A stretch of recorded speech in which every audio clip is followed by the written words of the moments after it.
അപ്പോൾ നമ്മളിന്ന് കാണാൻ പോകുന്നത് ബേക്കൽ കോട്ടയാണ്. കാസർഗോഡിന്റെയും കേരളത്തിന്റെയും അഭിമാനമായി തലയുയർത്തി നിൽക്കുന്ന ബേക്കൽ കോട്ട കാണാനാണ് പോകുന്നത്.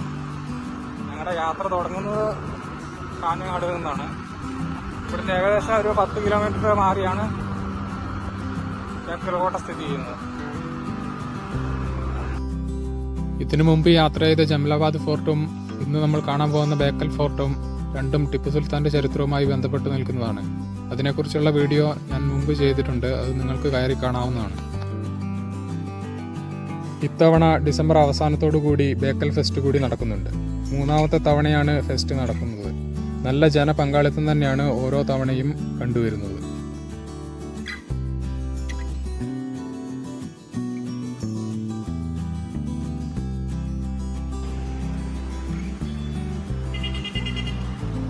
കോട്ട പൂർണ്ണമായും ചെങ്കല്ലിൽ നിർമ്മിച്ചതുകൊണ്ടാകണം പ്രവേശന കവാടവും ചെങ്കല്ലിൽ തന്നെയാണ് നിർമ്മിച്ചിരിക്കുന്നത്.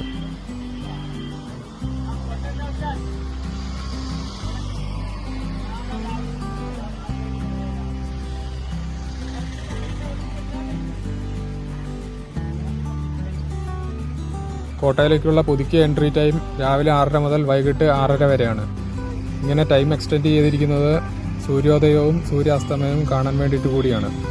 കൂടാതെ രാവിലെ മോർണിംഗ് വാക്കിനുള്ള സൗകര്യവും ഇവിടെ ഒരുക്കുന്നുണ്ട്.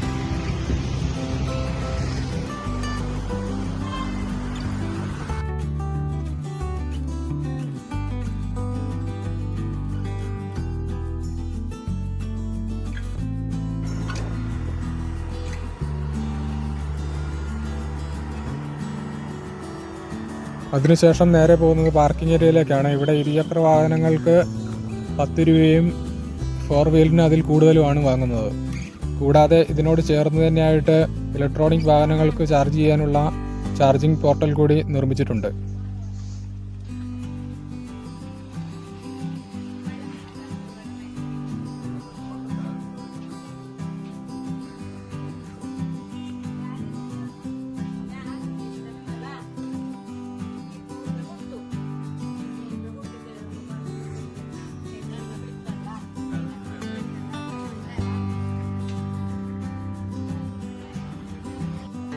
ചെറിയ കുട്ടികൾക്ക് പ്രവേശനം സൗജന്യവും മുതിർന്നവർക്ക് 25 രൂപയും വെച്ചാണ് ഇവിടുന്ന് വാങ്ങുന്നത്.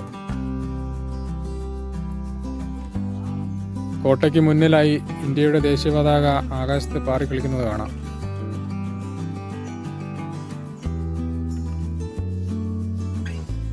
ഇനി കോട്ടയുടെ ചരിത്രത്തിലേക്ക് കടക്കുകയാണെങ്കിൽ അറബിക്കടലിന്റെ തീരത്ത് 40 ഏക്കറോളം പരന്നു കിടക്കുന്ന ഈ കോട്ട 1650-ൽ ശിവപ്പ നായിക് എന്ന വ്യക്തിയാണ് നിർമ്മിച്ചത്.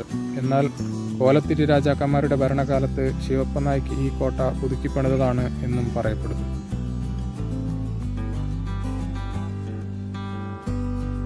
കോട്ടയ്ക്കുള്ളിലായി ഒരു ആഞ്ജനേയ ക്ഷേത്രവും കോട്ടയ്ക്ക് പുറത്ത് ടിപ്പു സുൽത്താൻ നിർമ്മിച്ച ഒരു മുസ്ലിം പള്ളിയും ഉണ്ട്.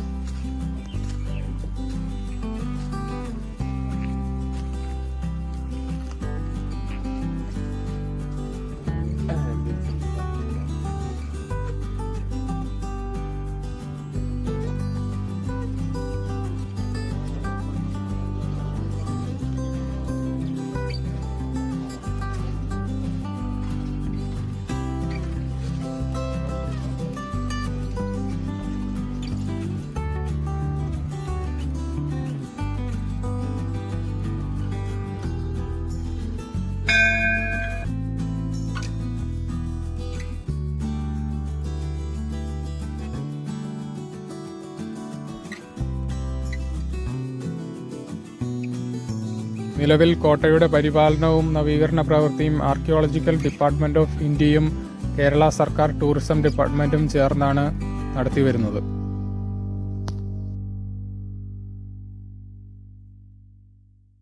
മാർഗനിർദ്ദേശം അടങ്ങിയ ബോർഡിൽ പറഞ്ഞിരിക്കുന്നത് റൂൾ വയലേറ്റ് ചെയ്താൽ 500 രൂപയോ അതിലധികമോ പിഴ ഈടാക്കുമെന്നാണ്.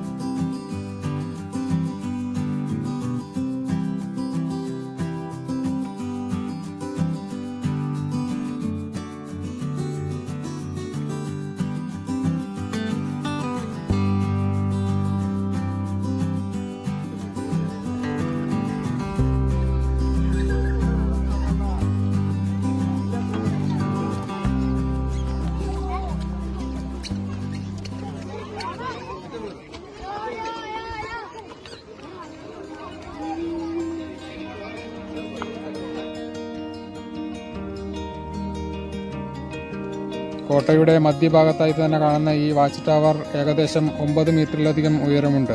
ഇതിൻ്റെ ഇത്തരത്തിലുള്ള നിർമ്മാണ രീതി ആയുധങ്ങൾ മുകളിലേക്ക് എളുപ്പത്തിൽ എത്തിക്കാൻ വേണ്ടിയിട്ട് കൂടിയാണ്.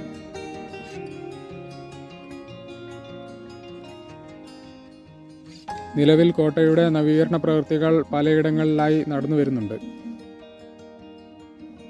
12-ാം നൂറ്റാണ്ടിൽ ജലസേചനത്തിനായി ഉപയോഗിച്ചു വന്ന കിണറാണിത്. നിലവിൽ ഇത് ഇവിടുത്തെ ചെടികളുടെ പരിപാലനത്തിനാണ് ഉപയോഗിച്ചു വരുന്നത്.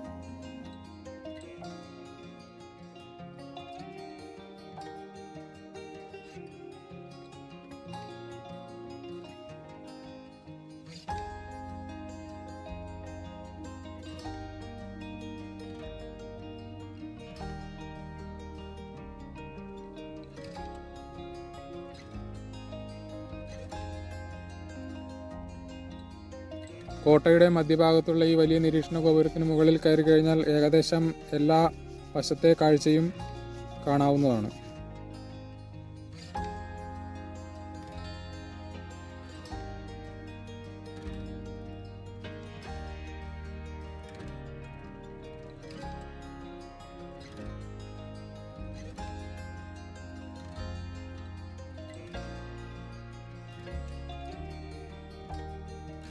Sir, how was your experience?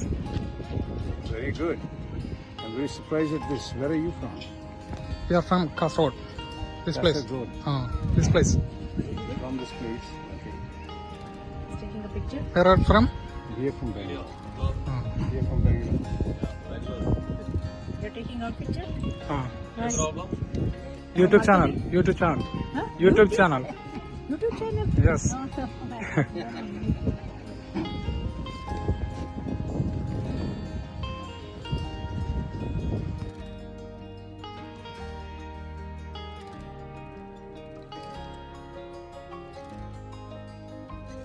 ഒരുപാട് ചരിത്രം പറയുന്ന ഈ മണ്ണ് ആദ്യ കാലഘട്ടങ്ങളിൽ കാദംബര രാജവംശത്തിൻ്റെയും മൂഷിക രാജവംശത്തിൻ്റെയും കോലത്തിരി രാജാക്കന്മാരുടെയും കീഴിലായിരുന്നു.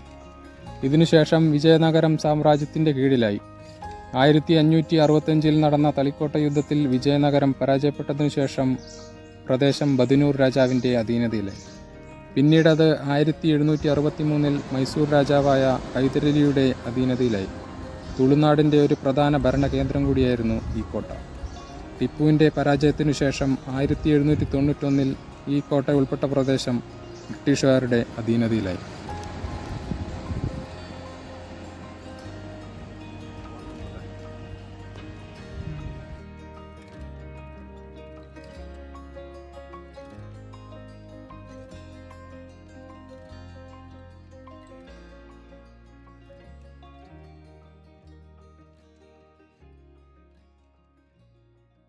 ഭിത്തികളിൽ കാണപ്പെടുന്ന ചെറിയ ദ്വാരങ്ങളിലൂടെ തോക്കുകൾ കടത്തി ശത്രുക്കളെ കീഴ്പ്പെടുത്തുകയും വലിയ ദ്വാരങ്ങളിലൂടെ പീരങ്കികൾ പോലുള്ള വലിയ ആയുധങ്ങൾ കടത്തി അക്രമികളെ കീഴ്പ്പെടുത്തുകയും ചെയ്യുന്നു.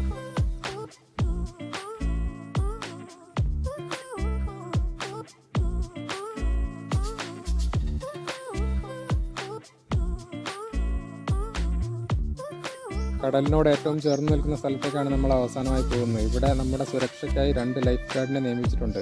ഈ ഭാഗം കൂടുതൽ അപകടം പിടിച്ചതുകൊണ്ട് നിരീക്ഷണ ഗോപുരത്തിന് മുകളിൽ കയറുവാനോ കടലിനോട് ചേർന്നുള്ള ഭാഗത്ത് ഇറങ്ങുവാനോ അനുമതിയില്ല.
നമ്മുടെ ഇന്നത്തെ യാത്ര ബേക്കൽ ബീച്ച് സൈഡ് കൂടി കാണിച്ച ശേഷം അവസാനിക്കുകയാണ്.